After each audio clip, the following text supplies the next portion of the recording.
మీకు గుర్తుంటే మీరు ప్రభుత్వం ఏర్పాటు చేసిన కొత్తల్లో మొదటి వారంలోనే ఎప్పుడో మిమ్మల్ని అభినందించడానికి వచ్చినప్పుడు మీరు నాతో అన్న మొట్టమొదటి మాట ఈ హైదరాబాద్ని ఫిలిం హబ్గా చేయాలి.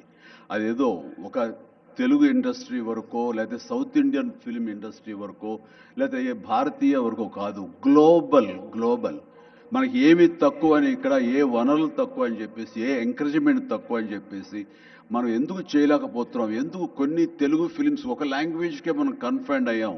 కాబట్టి నా ఉద్దేశంలో ఇది గ్లోబల్గా అన్ని రకాల ఇండస్ట్రీస్ ఇతర లాంగ్వేజ్ నుంచి సినిమా వాళ్ళు ఇక్కడ రావాలి, ఇక్కడ షూటింగ్ చేసుకోవాలి, అది నా ధ్యేయం అని అన్నప్పుడు చాలా ధైర్యంగా మాట్లాడతారు.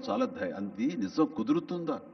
ఎక్కడి నుంచో ఇతర దేశాల నుంచి వచ్చి ఇక్కడ షూటింగ్ చేయటం అన్నది, నేను టూరిజం మినిస్టర్గా ఉన్నప్పుడు ఫిలిం టూరిజంగా ఇక్కడ ఎంతమంది ఆహ్వానించడానికి ఎంతో శ్రమ పడ్డాం, ఎంతో కష్టించాం. కానీ ఇక్కడ ఉన్నటువంటి అట్మాస్ఫియర్ కానీ ఎంకరేజ్మెంట్ కానీ ఆయా గవర్నమెంట్లు అంత లేకుండా ఉండటంతో అది అంత పూర్తిగా సఫలీకృతం కాలేకపోయాం.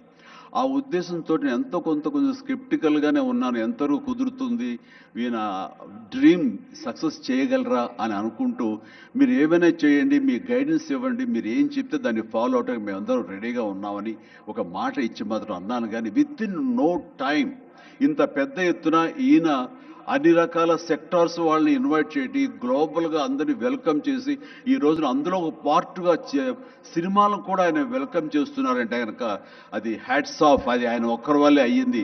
అన్నట్టుగా కాకుండా అన్నది సాధ్యం చేసేలాగా ప్రాక్టికల్గా ఈ రోజున మనం అందరం చూస్తున్నాము. ఇది చాలు, డెఫినెట్గా ఆయన అనుకున్నది సాధిస్తారనే ప్రగాఢమైన నమ్మకం నాకు ఏర్పడింది.